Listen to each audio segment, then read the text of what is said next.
Hey guys, welcome to Motoroids. My name is Amit, and this, of course, is the Mahindra Thar Roxx. The battery is down right now, so the infotainment screens are not working. But you can see that these are big 10-inch screens, both for the infotainment and instrument console as well. But the big news here is that you have a massive, big ass sunroof here, and Mahindra seems to be listening to the customers. If it has to be a family car, a big sunroof has to be there. The button is right here, electrochromatic mirrors, big infotainment and instrument console screens, and you have ventilated seats, which is a fantastic thing. Wireless charging is right there.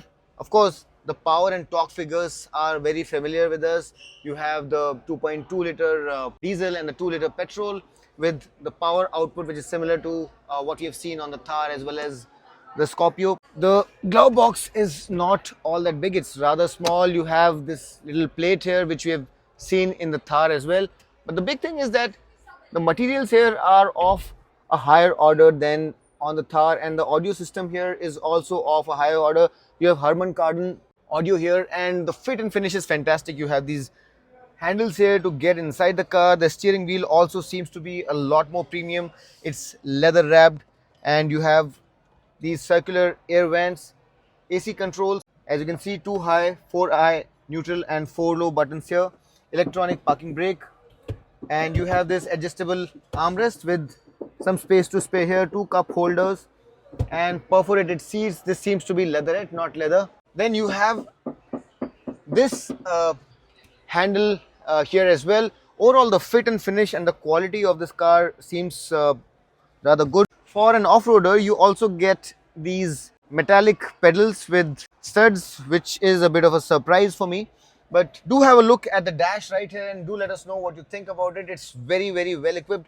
The prices are 12.99 lakh rupees for the base MX1 variant for petrol and 13.99 lakh rupees empty. I'm talking about empty for the diesel variant. Do let us know what you think about the front. I'm going to get at the back seat to give you. This lady just went crazy just because I got out. Because you said 2 minutes. There are 2 minutes. Why नहीं?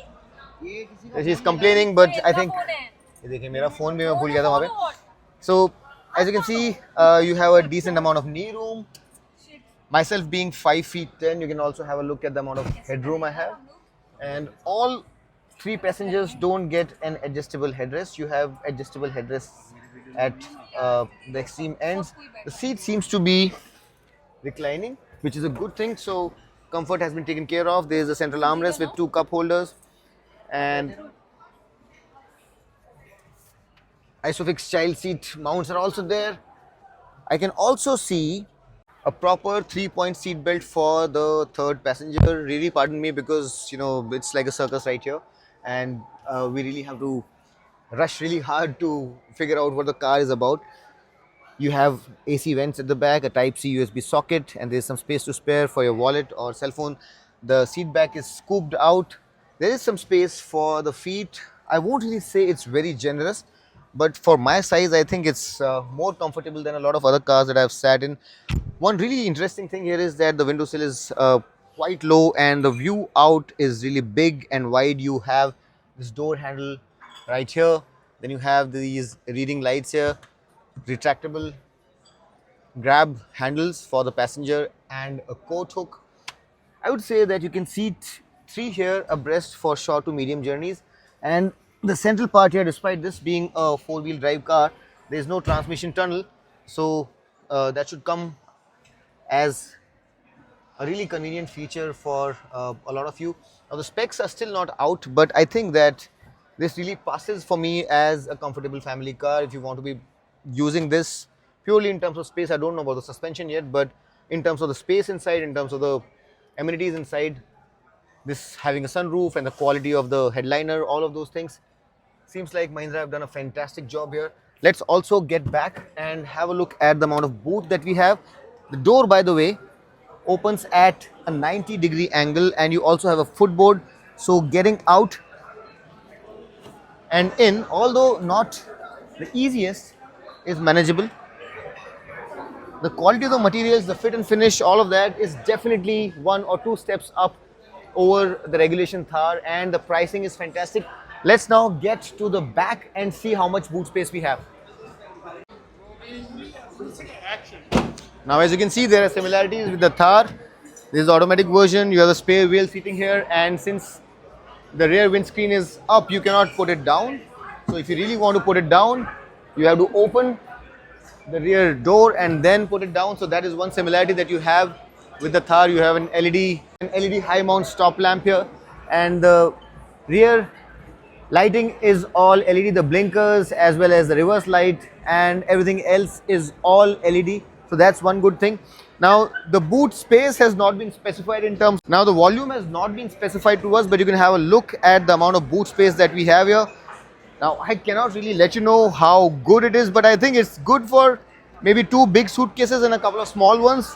What I can do for you is get myself inside here, and it can actually accommodate someone who is 5 feet 10. So it's not bad at all. You also have these quarter panels here, and just like on some other Jeeps, especially the Wrangler, you have these Easter eggs. You have this little icon here and a camel with a cactus here.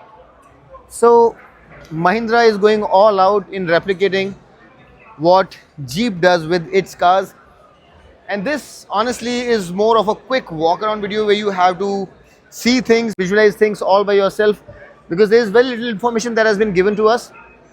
Have a look. The seats, by the way, are 60-40 split. And let me just shut this door. Listen to the sound here. That's one key similarity with the Thar that we have all seen. And there are a few other interesting bits as well. The door handles are not in their regular position. They are positioned here. And this entire part is all plastic, because I'm pretty sure that Mahindra will be offering an open top version of this car just like the Wrangler. This is definitely plastic. This part seems like metal to me. This is plastic. Doors, of course, as you would expect. These are the Wanderer tires, and the tire spec reads 255 section. Oh, these are 19-inch wheels. So big wheels here. What do you think about the wheel design? Do let us know. We can see discs at the back and up front as well. As mentioned by Guru, the lower spec variant will be R18 and the higher spec will be R19. And as you can see, even on the top spec variant, the door handle here is black, although it's in the right position. Coming towards the front, which we generally start with, we are doing it the other way. But as you can see, the antenna sits right here. The bonnet has hinges. The wheel arches are all squared out, and you have these blinkers sitting right here as well. Coming towards the front, there are some changes, and the headlights are now different. They are not what we saw on the Thar. They have these LED DRLs and a projector LED setup, and the grille itself is a little different from what we have seen on the Thar. You also have a 360-degree camera here. You can clearly see a 360-degree camera, although the bumper here is pretty similar to what we have seen on the Thar. You also have fog lamps, and the blinkers sit right here. Now about the sunroof, looking at it from the outside, you see the wind deflector when the roof is not engaged, and the side step also seems to be a different unit. Now while the car looks nice from the front and from the front 3/4, when you look at the rear 3/4, what do you think about it? It's not particularly appealing to me, but do let me know what you think about how it looks from the rear 3/4. We really want to know as to what your opinion is on how the car looks from the rear. Pricing, the base variants have been revealed, and the pricing is 12.99 lakh rupees for the MX-1 petrol, 13.99 lakh rupees for the MX-1 diesel. What do you think of the styling and the basic amenities that have been provided inside the car? Do let us know in the comment section. We know that this is a shoddy job, this is not a fantastic job, but as you can see, there is a big crowd right here, and you really have to jostle to get inside the car and have your bit. We really wanted to come to you first, and that's the reason why we did it the way we did it. But in any case, we really hope that this video was of some use to you. If you like the video, hit that like button, subscribe to Motoroids, and until next time, this is your friend Amit Changani signing off. Rev hard, rev free, and drive safe.